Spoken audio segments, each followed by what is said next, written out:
My name is Wayne Sapp, great recovering alcoholic. I got the nickname of Zippy by this little man sitting out here with glasses and a striped shirt by the name of Ed. Refrigerator Ed or Buffet Ed, watch it. You open the refrigerator, he loves to eat. He gave me that name 10 years ago, and I said, I'll keep that name for 3 months. And if you got any people here from West Virginia, I'll let you know right now, it's not for West Virginia sex. Wham, bam, thank you, ma'am. It's for the way I drive a car. So we'll get that out of the way. And I've kept the name for 10 years. And I hope and pray I continue to keep that name, because that's a name given to me by another fellow in AA that I love and care for very dearly. And first time I met him, he was on his deathbed. And through the grace of God, he has several years of sobriety today. And Ed, I love you, man. Thank you for that name. Ed says, I go every place. Nobody knows Wayne. I mentioned Zippy. Everybody knows you. And as you can see, Skeeter with a heater and Don Juan over here, come in all sides and yell Zippy and all that. And I hang around crazy people. I did not, he's talking about spirituality. My gosh, I just hope I stay pumped. And if I don't, God's not doing his job. We'll blame it on somebody. I'm an alcoholic. I am blessed. I am blessed. Let me tell you how I got up here. Well, first of all, I drank too much. But the other reason, little Kathy, please stand. You're not going to see her when she stands, but please stand. I know. Kathy called me a year and a half ago. She said, Zippy, we need you to, we would like for you to speak at our meeting. And she gave me 2 dates, because she was supposed to be getting chair people, and I looked and I said, Kathy, I'm sorry. I said, I'm committed. I said, my sponsees is very important to me. I only sponsor no more than 6. And I said, I got to be at that meeting. And my wife is very important to me. By her being an Al-Anon, but she better be. And we had a vacation plan. I said, well, I can't speak. But I said, I'll tell you what. I said, if you need me again, please call and I'll be glad to do it. She called up, I think it was February, and said, Zippy, remember you said you'd speak for me? I said, okay, Kathy, you're right. I owe you. And she says, well, you're going to be in Hagerstown. And I thought, what's that got to do with me speaking now? I said, yeah. Well, good. She says, would you share it at the Hagerstown meeting? And I thought, man, I should have spoke the first time and got this over with. She don't get mad. She just got even. But I am blessed. And let me clarify to you, personally, when I first was asked, I don't like the word speaker. I did not at that time. But let me clarify to you what I found out a speaker is in my heart. A speaker to me is something that is on a stereo. It carries music from the heart of that stereo. A speaker in Alcoholics Anonymous is any one of us in this room today, and we carry the music from the heart of God. And that to me is what a speaker is. I am up here, God is speaking through me. He'll shake the truth free. If I get up here and get ready to lie, I got enough people out there going to want me anyhow. And I went off in the room, and I did not urinate in the corner. I said a prayer. A couple guys said, he's urinating in the corner. I did not. I said a prayer. You got some sick people over there. I want to thank the committee. I want to thank Kathy. And Kathy, please. I am not the only big book they'll ever see in AA. I may be the only member of Alcoholics now, some of them say. Let's hope I do it right. Kathy did tell me if I didn't do it right, she's going to take my meal tickets, and I love to eat, so I hope I do something right. I want to thank you for the fruit basket, and all you other speakers. I got $1,000. I'm lying, so I got... It does work. When you put it in God's hands, you can't lie. I only got 500. No. No, but I want to thank you. And there was a beautiful car there and a beautiful counter said one day at a time. And you want to bring tears to our heart, just walk in and see that. And thank you. Now let me tell you about my friend, long 25-year friend Rick. I come back from a vacation, which when you get sober you can do this, with a wife and grandkids and my son-in-law and my daughter, and come back from Disney, and when you got a 5 and a 7-year-old, and you got a 5-year-old can agitate the way I can, it's a blast, and we're having fun, and neither one of us like to fly, and she tells me about it, and I'm telling her about it, and I thought, boy, I'm home, I just want to kick back. And I come in that night, I kicked back, and I said, I still got some vacation left, I'm just going to enjoy tonight. I said, I'm not answering the phone, and the phone rang, and I picked it up. I said, when are you going to do this? And he goes, hi, I'm Rick. I'm your sponsor. I says, okay. Why? I said, where's Nick? He goes, who's Nick? I said, Nick is my sponsor. He said, aren't you speaking at Hagerstown? And I said, yeah. He said, oh, well, I'm supposed to take you around. I said, oh, okay. And I knew what he meant. He was my host. But I thought my sponsor done got rid of me. And I said, he's been my sponsor for 15 years. He got mad because I went to Disney? What is this? And then he gives me somebody I don't know? What kind of punishment? So I said, okay. And then Rick says, I got to tell the truth. Rick says, I'll call you in a week. That was February. This is October. One of us went into blackout. No, and I mean this. I told Kathy I was blessed, and I am blessed to be here. And then all of a sudden, I met my friend Beth. She's tomorrow morning speaker, and love her dearly. And I saw her out in the lobby, and she's a little bit too far short of a Happy Meal. Her nickname is Lippy.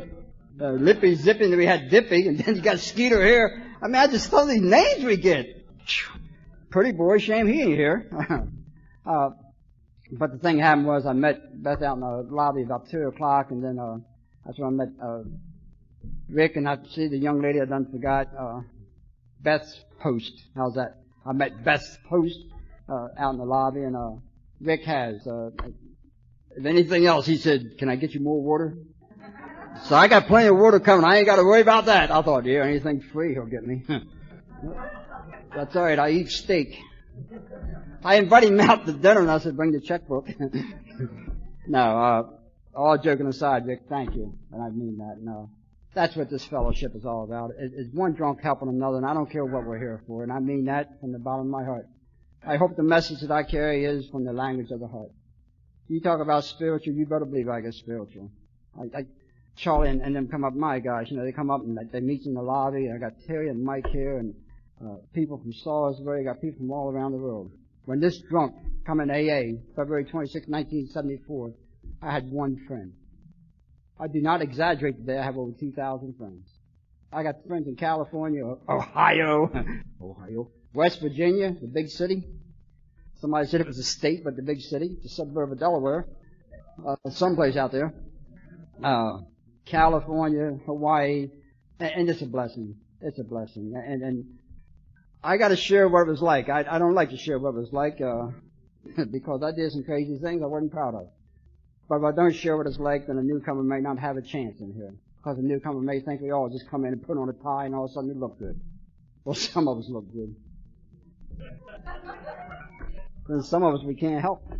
If the shoe fits, I'll wear it. The thing happened was I just drank too much, too hard, and too long. And that's the whole bottom line. One of the crazy things when I was 14, 15 years old, I either grew up in a little farm on Kenton, Delaware, or in Kenton, Delaware, or I grew up in the city of Baltimore. And at that age, we had when I was in Baltimore, living with my mom, I got a job at an early age, and we named ourselves the Midnight Auto Supplier, the 5-finger discount, and we could give you a good deal on any auto parts you needed, way below wholesale. And this one night, and let me clear something else up. I've heard people stand up here and say they come from a dysfunctional family. I got 6 brothers and 5 sisters. I got a mom that worked and I got a stepfather that worked. I did not come from a dysfunctional family. I joined a dysfunctional family called Alcoholics Anonymous. If you don't believe it, when you leave some of the meetings, you tell me you ain't calling your sponsor. I know I call mine quite a bit, and I said, oh man, you wouldn't believe what I heard. I don't have to say who it said. I said, you wouldn't believe what I heard, and he may bust out laughing. I said, yeah, that's great. Did you take a drink? No. Must have been a great meeting. And we're going with life, But the blessing I had was getting into this family of Alcoholics Anonymous. And we was all out drinking one night, my older brothers and I, and like I said, I was a young teenager, and somebody stole my brother's fender skirts. I don't think they make them today, but we do have some young people out here over 50, like me, that understand what a fender skirt was, and they stole my brother's fender skirts right on the corner while we're all standing there. Oh, he didn't miss them until we got home that night, I guess. But he got up the next morning, and I said, don't worry, I'll go get the fender skirts, we'll get you a set, and then you come home tonight, we'll have them, give you a good price. My brother come home from work, He was the only one work. We was too young, but he come home from work and had these fender skirts on his car. And he said, "Man," said, "they almost matched my car." We said, "Yes, we really had to go across town to find these. We're going to give you a good deal, though." He paid us the money. My brother and I went off, and we're just laughing. And what we did, that was the hardest money we ever made. We took the fender skirts out of the trunk, put them back on his car, and sold him to him. There's a step in here that says we make amends unless it injures them or others. The car is in the junkyard. My brother at that time I felt was 8 foot tall. He was going to injure me when I got ready to make amends, and I was part of others. And my sponsor said, "God forgive me, He forgive me, and I can forgive myself for that one," so I have. Thank God for that. That was some of the crazy things. Later on in life, I got to drinking. I was a crazy drunk. Married, the marriage lasted 4 years, my first marriage. I got drunk 2 times in there, and the one time was very bad. Found out my wife was cheating on me. And when I found out she was cheating on me, that was when this here guinea took off. This is when the disease kicked in. That's when the hate and the anger and the resentment toward women. And I mean that from the bottom of my heart. A woman was no longer equal to me. A woman was going to be my possession from then on. Nobody would ever take a woman from me again. And I had went home on leave, and I was in Class A's, and I found out my first wife was cheating. And I walked into American Legion. And when I walked in, my brother come down me. I took emergency leave from the service, and I was in my Class A's, and I walked in. I saw my wife at that time up on the stage singing with her ex-boyfriend. And I knew then what was going on. The service today is different. Man, when you wore Class A's in, you're supposed to be goody-goody two-shoes. But I flipped. I had been drinking all the way from Fort Dix to Pennsylvania, and when I got there, I flipped. And when I flipped, it was bad. The owner of the manager of the tavern told my brother to get me out of there. My brother got me out of there because he knew I'd be facing serious charges. My Class A's got torn to shreds. I'd become a mean and hateful person after that. I was a good alcoholic. I could turn the charm on and just charm anybody. But yet inside I had the anger and the rage where I just wanted to hurt people. Met the wife I have today. I would take her and set her down in the middle of the dance floor and dare somebody to ask her to dance. Just dare them to ask her to dance. That gave me the right to go off on them. I don't care if you're 6'5", 7 foot. Yeah, I could care less. You deserve to be smacked, and I would smack you. You deserve to be hit with a beer bottle. I'd hit you with a beer bottle. When I lived in Baltimore, I learned how to use my feet, and I'm not proud of that. God's got a sense of humor since that time. I've had 5 knee operations, and I say, God, just let me walk on the feet. Don't even let me worry about trying to lift them anyhow I need to be, and I'm grateful for that. One of the things happened, though, was through that marriage, through dating my wife, we did get married, and we had 2 kids. Through that marriage, my wife got a job, get off work at 10 o'clock. I took her up 1 o'clock in the morning. She's staying outside for 3 hours while I'm in a beer joint. Through that marriage, I'd take off and call my wife, tell her to come get me. It'd be a Friday night. She'd call me and she'd say, where you at? I said, I don't know. I said, I'm at, and I'd say the place where I was at, and she goes, who's the bartender? I said, man, they changed bartenders. And I said, they remodeled this whole place since the last time I was here. She said, ask the bartender where you're at, and he told me, I said, when did you move here? And he goes, we didn't. And my wife says, how many other people? I said, I don't know. They don't even have the local guy in here. They got some yo-yo. I said, man. And I'm talking to my wife. She said, do me a favor, look outside and see what cars are parked out there. I said, there ain't none. She says, well, that's good, because I don't know where you left the car. I left with the car like 3 or 4 days ago. I had no idea. That is an insanity disease. One of the other times, God, I can't believe you're doing this to me. One of the other times I was in a bar and a guy come up. I've had false teeth since I was 20 years old. And I had a guy come up once, and my street name was Rebel. Man, I love to fight. And he come up and he says, Rebel, I said, what are you going to do if I just knock the teeth right out of your mouth? I looked at him, and I called that Eldon look. We know Eldon. And I looked at him, and all of a sudden, I took my teeth out and set them on the bar. He looked back at me, and he says, man, you're crazy. We drank the rest of the night and never did swing a blow. That is the insanity of my disease. I had fun that night. Again, my wife paid the price because I wasn't home with the kids. I have to be honest and share that any time I had fun with my drinking, somebody paid the price. Come home on a bench one night, my wife and I was down here visiting my mom in Delaware, and we come home on a binge, and I come home and I went on a binge, and I come home that night, and you all don't know Tiny Tim, but some of us grew up with that tiptoe. And I come in, and it goes, tip-toe, and that's all I heard. And I'm sound asleep. And maybe you never woke up from a dead drunk or whatever. And I woke up, and all of a sudden I'm out there, and I went out to that record player, and grabbed that record, and we had records back then, grabbed that record, and I threw it clean across the cornfield. I was like, tiptoe through the cornfield. My sister got up and said, where's my record? And I said, he's tiptoeing in the cornfield. She says, he wasn't playing. I said, he was. He was playing when I come home, and I was so upset that I did not let go until I got rid of the record. I have never bought her the record because I don't think they make him anymore. So I still make amends to her for that. The other thing is, and let me back up one quick time, my stepfather gave my two younger sisters permission to drink on the graduation. They collected money and give it to me to go buy the booze. I come back 2 days later. I told them I stopped them two from being alcoholics. They don't appreciate it. They got no sense of humor. They will not accept that amends. I don't know what to tell them. I did the best I could. Let me get into the past this here drunken mess, because when you're sober for a few years, you have some other mess goes on in sobriety. And a lot of it you bring it on yourself. One of the things, my last drunk, I started December the 1st, 1973 to get ready for a New Year's Eve party. I don't know about you all, but man, I've been to many parties, and somebody gets 1 or 2 drinks and they fall all over you. I drink 6 to 12 beers, I'm ready to have a conversation. And they're staggering. My alcoholic mind says if I start drinking now, come New Year's, when I have the drinks and they have 1 or 2, we're going to be on equal terms. Christmas come and went, I went to many parties. I hid many bottles that month. We drank, and then when we started drinking, I found out where I hid the bottles at the place I worked.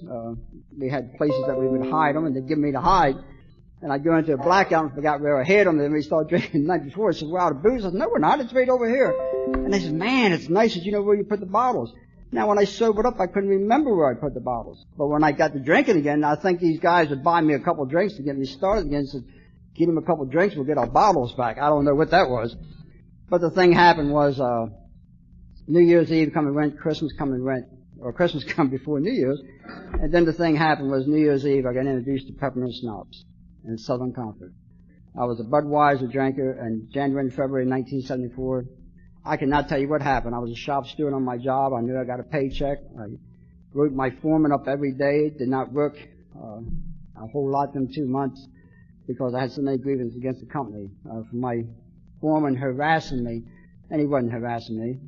I just wanted to drink. Just let me drink and die, and that's where I got to with this disease. I lost the will to live. You couldn't hurt me. You couldn't hurt me. I was dying inside, and I knew it, and you couldn't hurt me, and you wasn't going to stop me. My wife, she was home, working, paying the bills. My daughter was 3 years old at the time, going on 4, giving me a can of beer to say she loved me. And my son, his 1.5 years, and had no idea what I was doing. When you take and have a 3-year-old give you a can of beer to say she loved me, don't tell me that's not some kind of abuse there. Of all the things I did in my life, of all the things, and I've done some bad things, that was one of the hardest for me to accept. One of the hardest. And my sponsor, when I come in AA, told me that through God, in God's time, I would be forgiven. And I could make amends to that child. And I said, ain't no way. He said, well, you believe what you want, and we'll show you. I ended up, my wife went to see a counselor on February 25th. I went to see this counselor with her because I knew she was hitting on him or he was hitting on her. And when I got in there, my gosh, he was old as Uncle Bill, you know. And I thought, why in the world is she hitting on him? Well, you know.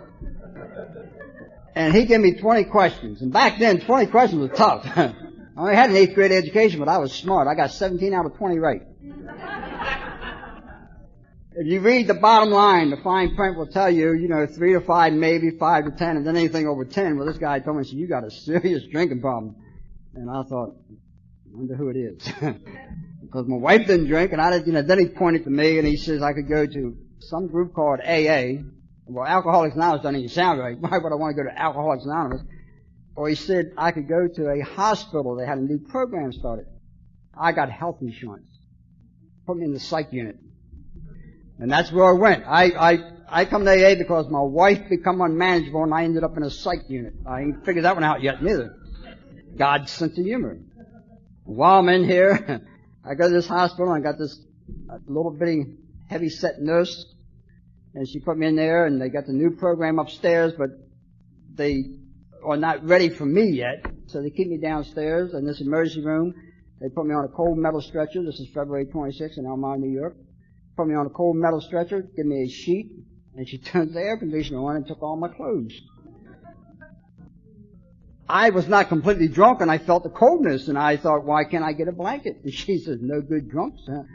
You'll lay there till you die, as far as I care. And I thought, I belong upstairs. I want to get up for the other people. You'll go up there tomorrow when they're ready for you. I got up there the next day, and I'll tell you right now, in early recovery, many a days, 3 or 4 times at least, I said, I'm going to take a drink. And then I said, no, I'm not. I'm not facing that nurse again. No. That resentment kept me sober. No. Today I thank God for her. And I mean that. I thank God. Because I don't know what that nurse has ever went through in that ER. But I'm sure there's mouthy drunks like me. She had to go through a lot of hell. While I was in the rehab at the psych unit, they had some people up there, and they had one man, he was doing this. I'm thinking, oh my God, they're going to give me meds and I'm going to be doing this. And we're sitting in group, and I said, sir, I don't know what they got you on, but I don't want none of that, you know. And I was 30 and I was young. And this man was in his 40s. And he said, they got me on nothing. This is called nerves from the alcohol. It affects your nerves. He said, I've been like this for 2 years. I took a hard look at that man. Young man in there, 20 years old, had long hair. And I said, man, you hippies got to be the wildest group of people I saw in my life. Why are you shooting stuff in your arm? And he got right in my face. He said, what's the difference whether I'm shooting in the arm or you're taking alcohol in the mouth? He said, I'm here for the same reason you are, because we don't want to be here. He said, that's why I'm doing it, and that's the reason you're doing it. I learned a valuable lesson at that time. Don't judge others. The thing that happened was I had 2 people from AA, and I cannot tell you their names, but they come into the meeting or come to the hospital to see me, and they says, do you need anything? I said, yes, cigarettes. I smoked at the time.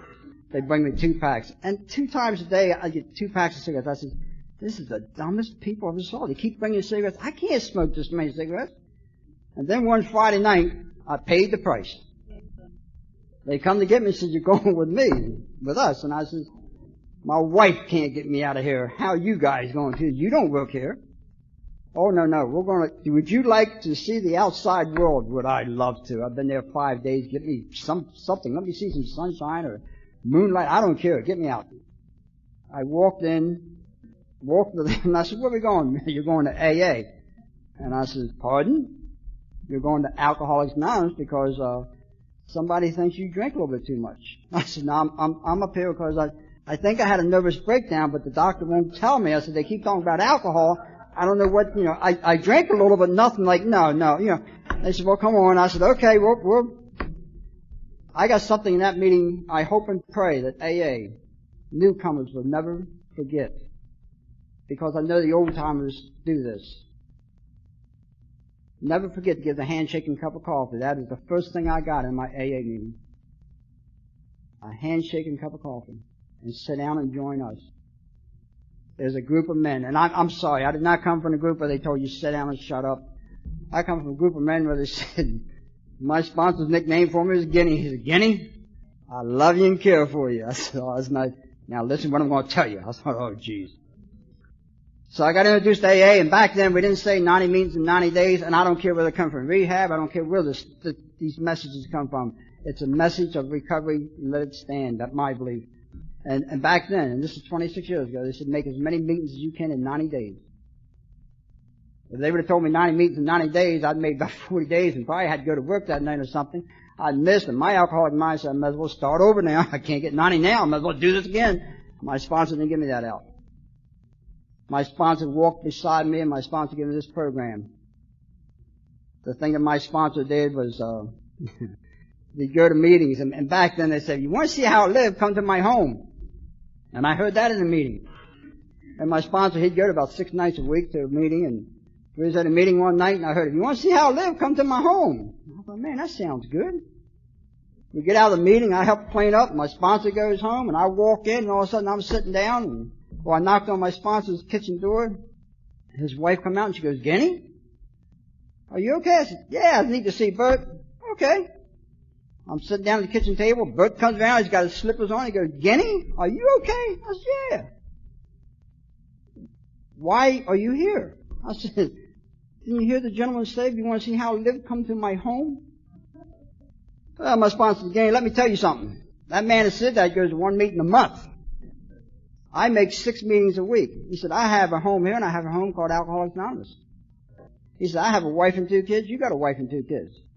He says, I'm in here enjoying my family, and now you're sitting at my kitchen table drinking my coffee, taking up my time. He says, are you going to take a drink? I said, no. Are you going to commit suicide? I said, no. He says, good. Go home and let your wife know what you look like, because mine sees what I look like, and I learned a valuable lesson. If I'm getting ready to do something stupid, I better call my sponsor. But if not, don't bother my sponsor on something that I heard in a meeting. I can call him. One of the other things, I'm not knocking AA. Trust me, I live AA. I went to a meeting, and this is early recovery, man. I went there, and they said, what you hear here? Who says that here when you leave here stays here? Beautiful meeting on gratitude. And the chairperson said, and remember, what you hear here stays here. Okay. 2 o'clock in the morning, I can't sleep. I call my sponsor. Bert goes, Genny? I said, I just can't sleep. He said, where's your gratitude? I said, man, I don't know. He said, didn't you hear the person share that was homeless and grateful he didn't take a drink? I said, Bert, we can't talk about that. He goes, why, Genny? I said, what you hear there, stays here. He says, it don't mean that. I said, I heard the chairperson tell me twice and looked right at me. He says, what you hear in AA, you live. Who says it? You make sure it stays there. That is the important part. I learned a valuable lesson. My sponsor went to the meeting with me next week, and the chairperson got ready to say that, and he told the chairperson, explain what you mean. The chairperson couldn't. He could not explain what he meant. Sometimes we, and I'll say myself too, sometimes we give the message and we're not explaining to the newcomers what we really mean. One of the other things happened was I went to a meeting once. My sponsor, bless his heart. But I went to a meeting once, and I'm sitting in a meeting, and I call them the 90-day wonders because I was one. But I'm sitting there, and they got all these slogans up. Think, don't think, don't drink, and all this. And I'm in a meeting, and I used to sit right in the middle. And I'm going like this with my sponsor sitting next to me. He says, Genny, what are you doing? I said, think, don't think, don't drink. Think, don't think. I said, I'm confused. He says, I know that. I know that. I said, am I supposed to think or not think? He went up to the chairperson. He said, I don't care which one you take down. But this Genny is not calling me at 2 o'clock in the morning because he's thinking and he's not thinking. One or the other. I am not dealing with both. I am not a saint. And I found out my sponsor had one of the slogans taken down. I used to make a statement. Lola, bless her heart. We was doing a meeting once and I told Lola to turn it up. She was doing sign language and was all yelling. And I said, Lola, turn it up. And she goes, I said, no! Well, I had to throw that one in, Lola, for you. We was during a meeting and stuff, and I used to say that my sponsor never gave me a big book. I live what's in my big book, but I used to say my sponsor never gave me a big book. My sponsor gave me a book called the 24-hour day book.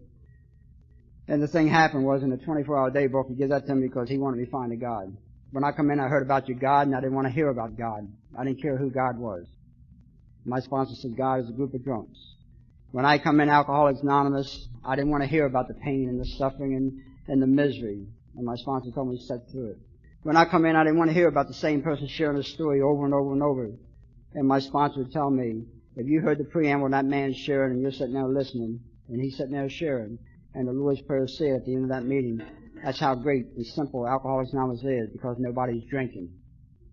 And that is how simple my sponsor has given me this program. And later on in life, I found out my sponsor gave me the best big book any alcoholic could give another person. I would hear this man say things. I said, that man's smart. And it was years later I'd hear people read stuff out of the book. That man's smart. That man read the book at night and give it to me the next day because he knew if I read the book, I would not have to come back. That's the kind of drunk I was. He knew I needed to be loved by another man. My sponsor was a big man. My sponsor walked up to me with open hands and he said, watch my hands and watch my feet. He says, and watch me. He got close. He said, trust me. He put his arms around me. He gave me a big hug. He said, you've never been loved and hugged by another man, have you? And I said, no. I said, I can fight anybody. He said, you don't have to fight no more. My sponsor taught me the love of another human being. The thing happened was this wife and these two kids, and I'd love to tell you that I lived happily ever after, but I will tell you this, after a year and a half, I moved from New York to Delaware, back to my hometown. AA was different. The only AA program I had. And I will share this, and I am not proud of this, and I will not, and I cannot judge other people for the way they stay sober. The only AA program I had, and even then I did not know it until today, that there was a God in my life beyond my wildest dreams. I had my sponsor and I had my home group, one meeting a month, and my sponsor calling him 2 and 3 times a week from Delaware to New York. That is the only program that this drunk had. I will tell you from the bottom of my heart that I was not living sober. I will tell you from the bottom of my heart I was not working these steps the way they was meant to be worked. And I know that today. But I will also tell you that I do not have the right to stand here and tell another person they are staying sober the wrong way. My belief is if we have God in our life and we're making the meetings, and if we grab this program, we have a fighting chance. The thing that happened was, later on in life, after being sober 7 years, I started going to AA. After being sober, let me share this. I started a program I'm very proud of today, and at that time it became an ego thing. And it was a transportation program that took drunks to and from places. Hospitals, rehabs, detoxes. And I started the program. I become well known on the East Coast. I could put people in a rehab. I could put people in detox. Become so well known that after 10 years sobriety, I did not need AA. You needed me. The drunks did not need nobody. I could fix anybody. And when you start playing God, you're setting yourself up. Drinking had not become an option, suicide had. After 10 years, I got to the point I give so much I had nothing left to give, and I was not taking nothing for myself. After 10 years, a guy I sponsored up in heaven today by the name of John Sullivan did an intervention on me and got me into rehab. And it wasn't because I was going to take a drink, it was because I was thinking about taking my life. I was going to die sober for 10 years. And right before that, and Jim knew her, a young lady by the name of Roxy, I think at that time had 19 years sobriety, had taken her life. Because she could not be humble or proud enough. She could not lose that pride to come in and tell us how she felt. If nothing else, her death saved me, her and John. Because I had to remember how Roxy dealt with it, and I didn't want to deal that way. When John did the intervention, I went to this rehab and I went there. They said, oh, Wayne, you brought somebody. Yeah. Counselor walked around, he brought himself. Oh, you're here for training? Yeah. No, he's here because he's in relapse. I said, I'm not drinking. You're getting ready to kill yourself. I said, man, you ain't got to tell everybody. She's just a secretary. You ain't got to tell her all my business. This young girl come up and said, I was there 2 days, man. I said, Wayne, you're here. Man, I'm glad. I got this question to ask you. Thank you, God. You put me here for a reason. All of a sudden, God's in my life again. And I said, oh, I can fix you. I said, yeah, what you got? And this male nurse by the name of Ron that had also relapsed, but he had picked up. Told this young gal, said, he's not a counselor, he's a drunk like you and I. I said, man, don't go telling people that, I'm all right. He says, you're getting ready to kill yourself, Wayne. You're not all right. I turned around and, how dare you? And I walked off, and when I walked off, I started crying. How dare you talk back to this drunk and let me know where I belong and where I come from? How dare you get me back on track? What a blessing. I come out, I learned a valuable lesson, meeting will make us make it, because I'm in these meetings, I'm hearing what I need to hear, I learn about these steps, and I learn about God and the big book. And when I come out of that rehab, I got very active in Alcoholics Anonymous. My wife and I did get separated and divorced in that time period. My wife joined Al-Anon. When she got active in the Al-Anon program, I got to be kidding. Well, no, I won't. Yes, I will. These two ladies come into Al-Anon. Come into AA, and I'm a greeter. I come out, I thought, God, you get me back on track, and I'll give my life to you, and I mean that.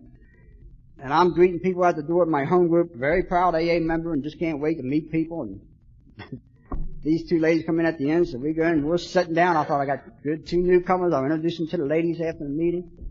And they heard the preamble, and they go, "This is AA?" And I go, "Yeah." "Well," I said, "This ain't good." I says, "Pardon me." I says, "What are you looking at?" "Al-Anon." I said, "Okay." I said, "Come on, let's go in the back." And I'm saying the serenity prayer. I said, "God, don't let me do this. God, let me just get him out the door and everything is fine." And God heard me. Because God had this lady turn on me and says, "You could have told me." And I said, "Geez, God, that's the message for me to tell them what I really think." And I said, "Ladies," I said, I said, "if it wasn't for us drunks, you wouldn't have no place to take your fat buns." I cleaned it up, Kathy. She told me to watch my life. They go, "Well," and they storm down the hall and they go down, and all of a sudden they go, "Some drunk down there." Carol was my ex-wife at the time. I said, "That's my ex. He's very upset with Al-Anon at this time." Couldn't understand that. My ex-wife at that time did get active in Al-Anon. I went down and asked her for a date. She was busy. I said, "I just want to take you to dinner." She pulled out an appointment book. Al-Anon gives them appointment books. I said, "What is this?" I got a date with my ex-wife. In 16 years, she had never said no of anything we wanted to do. And I couldn't even get a dinner date with her. I had to wait 3 days. I thought, come on, it's me. She could kill us who I was. We started dating. I had to date my ex-wife. We started dating, but the thing happened was when she told me no and gave me the appointment, I turned around. That was the moment of truth that set me free from a woman no longer being in my possession. That was the moment of truth that set me free, that she had a program and she had a place to go and she could be her today, and I was okay with that. That was the moment of truth that we ended up started trusting each other. We got remarried. We had 250 people at the wedding. 200 was AA and Al-Anon. And through them teenage son and daughter that I said part of that wedding. To get along with the recovery process, a couple other things had happened, and some of the things in sobriety. I've heard Jim stand up and share in sobriety. If we got any newcomers, God bless you. One of a couple of insane things in sobriety. We bought a place in 1993. We bought this acre of land. We built a home, and I'm a farm boy and a city boy, and I just want to do some planting and do some nice things on the land. And I go buy me a nice little lawn tractor and a nice little dump cart. And I got a neighbor that don't know who I am. He just knows I'm a happy-go-lucky guy and just friendly, and we have a good conversation every now and then. Here it is, a nice, beautiful, sunshiny day, and I decide to load this little dump cart up with topsoil, and I'm going to cross my backyard. And beautiful day, and I thought, boy, this is great. This sobriety is great. But all of a sudden, for some reason, this brand new dump cart halfway through the yard decides to dump. I get off my tractor, and I said, well, I just probably didn't have it hooked right. And I clamped it down or shoved it down, but when I did, it come back up, and it caught me right here in the chin. Now, at that time, I didn't think, well, maybe page 449 might be the time to accept this. I didn't think maybe I should call my sponsor, and I didn't think, well, God, if you let go of this, but I did think,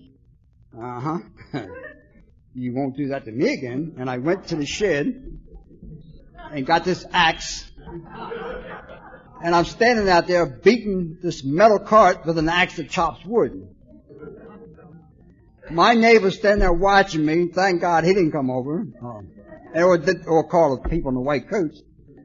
And then I'm not happy because I'm thinking, this ain't hurting us enough. I become Tim the Tool Man Taylor. I go get this great big drill. I drill a hole that big. I put a great big bolt. It no longer dumps. There's instructions. Latch is adjustable. Loosen bolt, move, it'll lock tight. Why do that now? It's too late. I done fixed that. So it's a Guinea invention. I didn't like the way it dumped. Last year, I won't even mention the store, but they had a going out of moving sale. Rototiller. Why buy a 5 or 2 horse when you get a 5 for almost the same price? Kidneys, man, they kicked in big. And sales, I shopping all day looking at these rototillers. I said, do I need it? No. Do I want it? Yeah. Do I need it? No. Back and forth. And finally I said, I get it. I'm saving like $150. That's a lot of money. I get it home and sit in the garage all year. This spring I got a 150-foot driveway, and I said, I'm going to put a nice flower bed down alongside of my driveway. I got this beautiful rototiller 5-horse, man. It'll tear up anything. I'm out there with this rototiller, and all of a sudden, and I don't know now, a little 2 or 3 horse, you can take and hold on them bad boys, you can go all day long. Your arms are built, you feel good. I got this 5-horse, and I'm out there, and all of a sudden she decides to go deeper than I wanted to. And this 220-plus body is not holding that rototiller back. And for some unknown reason, it decides it's going to go across my blacktop. It went across my blacktop, and my neighbor again standing there watching me go across the blacktop with his great brand new rototiller. And I know he's thinking, I paid for half of that. If anything gets tore up, we got to fix it, and you're paying. I got mad. I did not take nothing to that because I'm saying it's brand new, it's not broken. Calm down. And I said, let me go in the house and get a drink. I go in the house, and I look on the table, and there's this video. And it's the video from the packet that I just took off the rototiller and threw on the kitchen table. And it's like, read the instructions. Why? I said, well, let me put this in. It's only 3 minutes. And I put it in, and all of a sudden, it's got this little old lady, Beth's size and age, walking with a rototiller in one hand. And you know how she stopped it? She let go. It's got an automatic brake on it. She let go. I wouldn't let go. I said, I'll stop you. The only time I let go when I thought it beat me, I thought, I surrender. That's when the thing stopped. I said, my gosh. Many things in life, if I don't let go, I pay the price. And I paid the price that day. My son-in-law used the rototiller. Boy, I love that thing. If you only knew what I did. And he said, I do know. Everybody told me. It's amazing when you do something wrong how road travels. A couple of other things happen is, and remember I said there's no way I can make amends to that child, and I got a gang here from the Dover and Maryland have heard this story many, many times, it's very special to me. And you talk about the spiritual part of this program. I said I could never make amends, and my sponsor in God's time. And in God's time, my daughter, she told me she's going to get married. No. Her and I had a big blow up 2 weeks before she got married. Over crabs, of all things. Over crabs. I bought some crabs. She came out and got some. I said, you want some crabs? Pick your own. And that wasn't the issue. The issue was, it tear me up inside. I was getting ready to lose my daughter to another man. She got married. I ended up giving her away at the wedding, and we got on the dance floor and did the father and daughter dance, and what a blessing. What a blessing. Made amends on that dance floor. And I share with her, I lost my daughter through this disease. I lost my daughter through this recovery. And now I'm losing my daughter to another man. And how many times was I supposed to lose this child? My gosh, And she said, Dad, you're not losing me. I will be with you forever. So we laughed, and I told her, I'll buy you all the crabs you want. Dumb mistake, because now I'm buying crabs every other month. I mean, geez, No, it's a blessing. It's a blessing. The other thing was my daughter come up to me a little over 7 years ago. Dad, I'm pregnant. Whoa! That's it. No, you're not. Dad, I'm pregnant. You're going to be a grandfather. No. Dad's not ready to be a grandpapa. Nope. Well, she said, Dad, you got no choice. Live with it. You got a program, use it. And I think you got a serenity prayer. You better say it. I did all these things, and then I talked to another person in AA that's younger than me, and he says, you'll love being a granddad, nothing like it. I thought, no, I'm not ready for this. And through my first granddaughter, Alexis, I nicknamed her Nickel, but through Alexis, I met my daughter's father-in-law. And we spent 5 hours at the hospital that night. And I thought he was a serious alcoholic. He drank a lot of beer. But I found out he was different than me due to the fact he took care of his responsibility. He's up in heaven today. That is my belief. But I know he told me about the love he had for my daughter. He told me about the love he would have for them kids, and anything they wanted they would never do without. Through that daughter, my daughter blessing me with my first granddaughter. What a blessing that was, to sit in that hospital and talk to another person and share them feelings. And watch him be there with tears in his eyes. And this man was hardcore.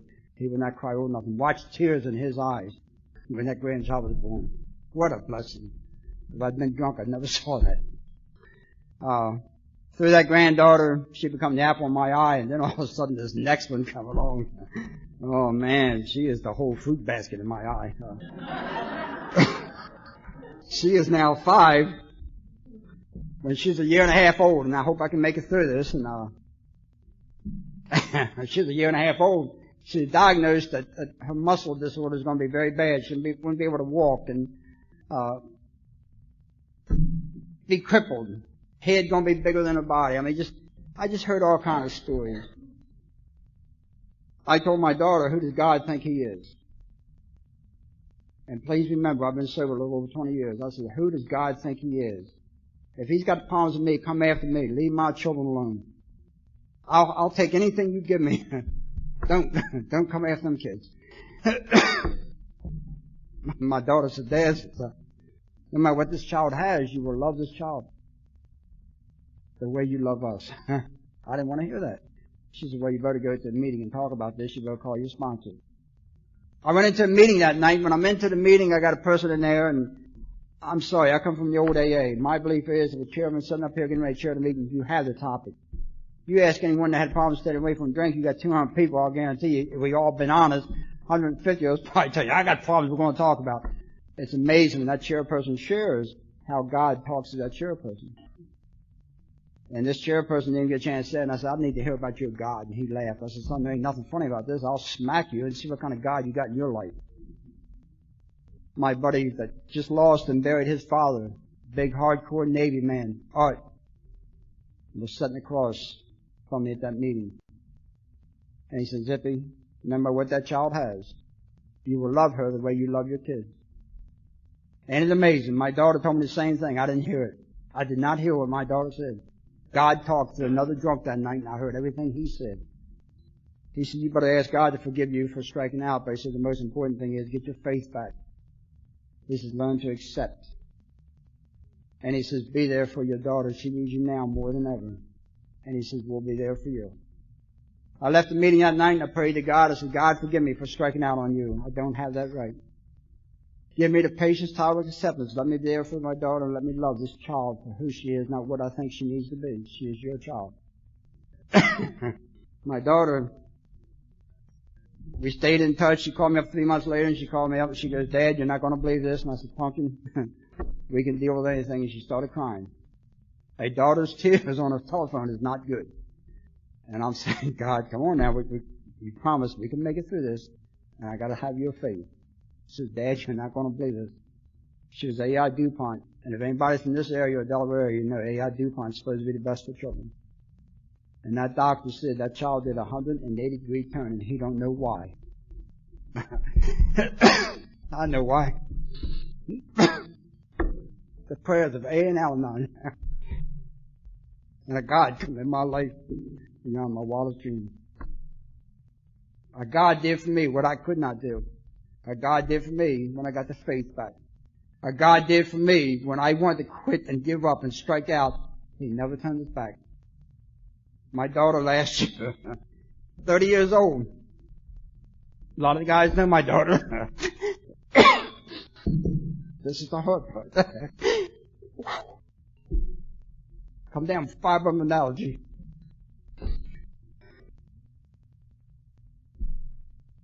I did not strike out on my God. I did not strike out on my God due to the fact that my daughter is heavy into her church. She's heavy into believing in her God. And my daughter says, Dad, I'll be okay. I have to find blessings when these things hit. This child never been sick a day in her life. This child weighed 85, 90 pounds soaking wet. She could play and have a life with this 5 and 7-year-old like you wouldn't believe. And the blessing I have is that my son-in-law had a good paying job, and he said, don't you worry, you stay home, take care of the kids, and I will support the family. What a blessing. What a blessing. What a blessing. I can call my daughter every day, which is something we wasn't doing, and say, Pumpkin, how you doing? Fine, Dad. And she's not even up out of bed, but she's doing good. What a blessing. What a blessing if my daughter, if I went home to her tonight and said, Pumpkin, I found a beautiful program. And for you to be able to get up every morning, 6:30, 7 o'clock, and run all day long and play them kids all day. All you got to do is go to AA 1 hour. Just 1 hour. Go to a meeting. Would you do it? What a blessing. She would jump on that. Because she goes in church 5 or 6 hours a day and don't complain. What a blessing. And these are blessings that I did not have of God 26 years ago. These are blessings that I continue to keep in my life today, and I hope and pray I always do. What a blessing. When I come in, I didn't know who God was. I didn't know about my big book. I didn't know about these steps and traditions. I was at a meeting here about 9 months ago. We made it through that. I was in a meeting about 9 months ago, or a year and a half ago. I don't know. I'm getting old now. I'm getting like Cece. I can't remember nothing. Cece's here.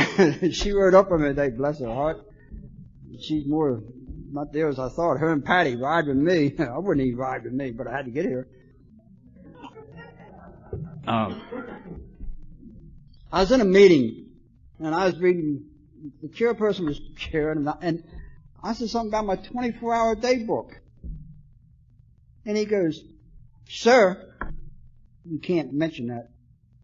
I had never been kicked out of AA. I thought, here we go. There's no controversy, but man, we're going to have some heated discussion because I see this getting ready to come down. I said, this is good.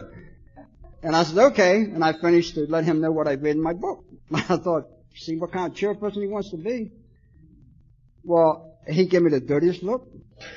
And I thought that was okay. And I went up to him after the meeting, and I said, Son, I said, I want you to do me a favor. And he said, what's that? I said, when you go home, I want you to thank God. He says, for what?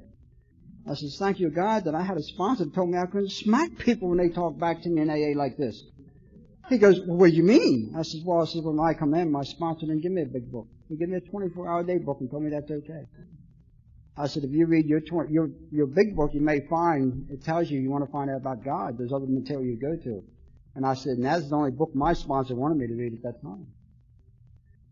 I have saw people stand up in the meetings and hold the big book up and say, this is all you need to stay sober. I went up to him after the meeting. I says, I loved what you're sharing with the newcomer. If that's all you need, where are you sharing this at? You're sharing in this fellowship. Share with them that this fellowship is crucial to our lives. I've heard some people come up and say, AA's changed. AA's not changed. The people in AA's changed. Me, personally, I cannot speak for no one else. I have to be more patient and tolerant with the newcomers coming in. The pure alcoholic is becoming rare all the time. I have to be patient if I hear them talk about other chemicals to get them off to the side after the meeting, not during the meeting, not embarrass them. Get them off to the side after and say, here's the steps and traditions we live by. Please try to pertain to that when you're sharing. If you do get off track, remember this is AA. I have to respect them. I used to tell my sponsors, man, I've heard some of the dumbest things in AA. He said, yeah. And we both said it. How true. I remember coming in, a man talking about a torn sweater. And another man jumped up and said, that ain't got a thing to do with Alcoholics Anonymous. And my sponsor jumped right up. He said, you let that man talk. Let him talk. And my sponsor went up to this guy after the meeting, not during the meeting, and he took me right with him. And he says, pal, he says, 15 years ago when you come in, we talked the first meeting about your 3-piece suit. He says, don't you tell me that man can't talk about his struggle because you forgot where you come from. I have to remember when I went to my meeting in Alcoholics Anonymous, I went there and I didn't have no money. And when I went there, I was supposed to get a gallon of milk. I didn't have the milk and didn't have the money because I dropped the milk and the store wouldn't pay me back and wouldn't give me no more milk. And I went to the meeting that night, and I was hurting. I had to go home and face this wife that I'd done this before, but I drank the money up. And I asked them in the group, I said, what am I supposed to do? That was a common problem to me. What am I supposed to do? I got to go home and face my wife. It's easier to go to the bar and have somebody buy me a drink. My sponsor said, you will go home and tell her the truth. I said, what if she don't accept it? He said, I don't care. You will tell her the truth. You will start getting honest. You're not going to get sober unless you get honest. I had a sponsor tell me about the love and care of Alcoholics Anonymous. I had a sponsor that taught me that this fellowship is crucial to our life. I am blessed. The first time I was asked to share at an AA meeting, we traveled 60 miles, and when we traveled, I couldn't wait, man. I had this yellow canary tie, 3 months sobriety. I ain't going to tell you what color the clothes was. It wasn't the canary tie, but it looked good to me. I had to look Italian because I had yellow on. And man, I get up there, and all of a sudden they said, we've asked Wayne to read the preamble. I jump up on stage, I read the preamble, I get back down and told my sponsor, man, I ain't never saw nobody read the preamble and tell the story too. And all of a sudden they asked somebody else to tell the story. I said, Bert, what's this? He said, he's telling the story. I said, no, it's my story. He said, no, he's telling his story. I said, I'm up there. He said, you're here. I said, I'm supposed to share. He says, you did. You read the preamble. I said, you didn't tell me that. He said, you didn't ask me. And he said, wait a minute, we'll have this discussion when we get in the car. I traveled with my sponsor and 2 old timers. Mistake. Like I had a choice. Mistake. All the way home, 60-mile home, I heard it. Don't never assume anything. Ask questions. There's no dumb questions. He says, you'll get some dumb answers. And he says, eventually you'll give some dumb answers. We went to a meeting one night and we stopped. And I was no money, and we're in there, and my sponsor ordered steak, and I'm sitting down, and the waitress comes, there's 2 old timers, my sponsor and me, always me, and I'm sitting there, and I said, I have a cup of coffee. My sponsor said he wants a steak medium well, and I said, Bert, I just want coffee, I'm fine. He wants a steak medium well, and the waitress says, okay. He says, but is he going to eat? He says, he'll eat it. We got ready to walk out, and I said, Bert, I got no money. He said, it's paid for. I said, I want to thank you for paying for it. He said, I didn't pay for that. And I'm thinking, oh my gosh. And then he looked at the other 2, he said, we paid for that. He said, I can't afford to feed you. He says, we can. It's amazing how the we of Alcoholics Anonymous can always come into our life. He taught me a valuable lesson. There's times when I'm out and somebody says, I can't afford this. It's amazing when you go up to 3 or 4 people and say, hey, I need a couple bucks, we got a meal to buy. It's amazing how they chip in. And please don't take this back to your meeting or going job. They used to be, they passed the basket, they said, you need it, take it out. And I'm sitting in the meeting and I watch this guy take money out. This is early recovery. And I hit my sponsor and said, did you see that? I didn't see nothing. I said, he took money out of the basket. He said, I didn't see nothing. And I'm sitting there and I thought, well, you're the blindest old man I ever saw in my life. I didn't tell him that. I'm thinking that. All of a sudden, we got home 2 weeks later, I'm watching the guy put money back in the basket. Now, I didn't say nothing to my sponsor. After the meeting, he says, Guinea, come here. I said, yeah. He says, you see the man put the money back in the basket? I go, yeah. He says, why didn't you say something then? Because he wasn't taking it out. He said, because he's putting back what he took out. He said, now, if you would have paid attention and got to the meeting early, you would have heard him go to chairperson and said he needed some milk and bread for the family. He was broke. And he wanted to know he could take a couple of dollars out of the basket and he'd put it back in 2 weeks. But you didn't get here early enough to hear that, did you? So I said no. So from then on, when my sponsor did, I made sure I made the meetings early.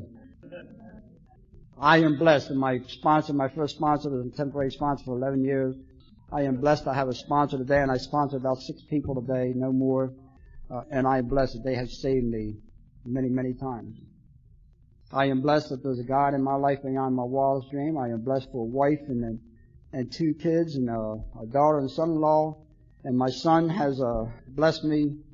I think she's 3. My gosh, I can't keep up with them. But I think with a 3-year-old now, she just celebrated her birthday.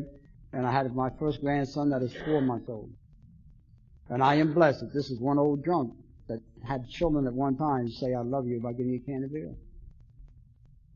I got a couple quick jokes. True joke, true story. Got a buddy of mine, and I'll say his name, Clarky. He said, he was in his early, he's got a year, he's coming up on a year and a half now, but before he got sober, his boss come up to him on a Tuesday one day and says, he says, how would you like a pay increase? Because he kept complaining, I'm not making enough money, I need more money. He says, I'd love one. The boss said, how about coming to work on Mondays? Only a drunk knows that one. They got 20% pay increase. We can't figure that one out.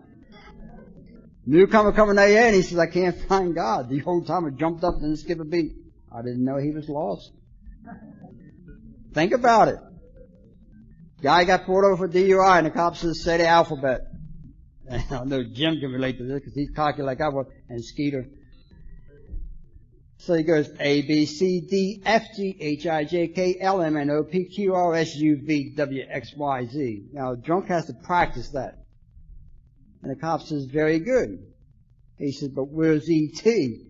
Why, dumb S.O.B. for sweet old boy. E.T. went home.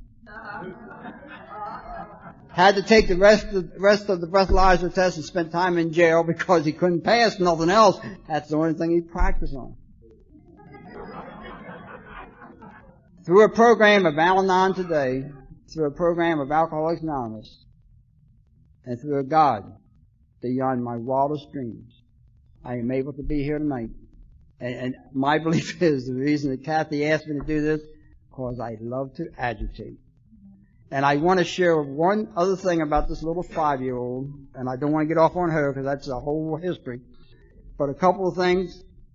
This little 5-year-old played cards. We had a picnic there, and Donnie and Kathy's from, one's from Glenburn and the other's from Baltimore. They just lived together. I ain't figured that one out. But they come over to the house, on the way to Sessions to stop at the picnic.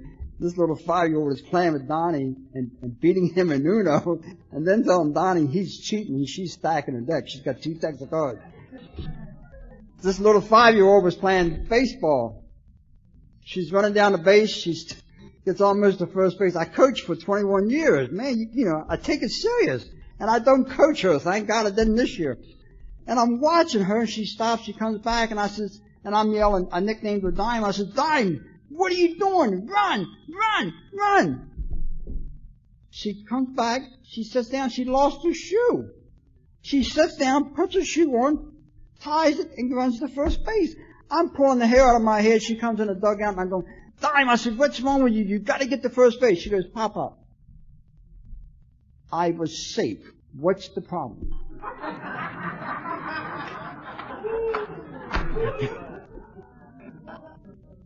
Donnie and Kathy have not heard this. You got to meet this child. 5 years old, man. She's into karate. Her and her 7-year-old sister's into karate. The 5-year-old, the instructor just loves her, man. He just cracks up with her. This is the child that's not supposed to be walking on, and he just cracks up with her. And she'll do something, all of a sudden he'll just get agitated, but then he gets a smirk on his face, and we sit there and watch him. So he told Dime, or he calls Alicia, so Alicia says, you go over there and get I guess jousting is what they call it, and they use these noodles that they use in swimming pools to joust with. So you go get one of them, and me and you are going to show the rest of the class how to joust. Now the class is 5, 6, and 7, and my thing is, he thought I got one chance to whack you good, and we're going to be happy, And she gets up and she gives a quick bow to him, and she looks up at him. My daughter shares this one, looks up at him and looks down at the floor, looks up at him, went over and come back with 2 noodles. He says, what are you doing? She goes, you're big. This poor man, now he is an instructor, and he practices Chuck Norris and everything.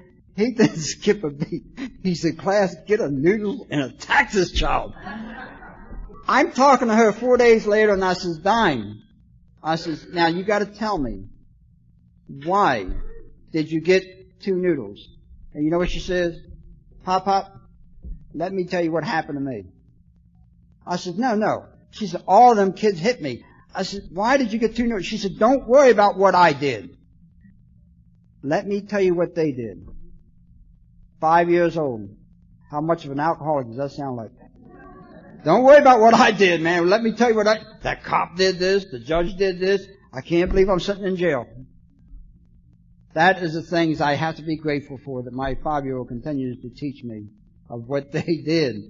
And if I don't do what I'm doing, they won't do that to me. I am blessed to be here, and I just want to thank all of you for being a part of my life tonight. Thank you.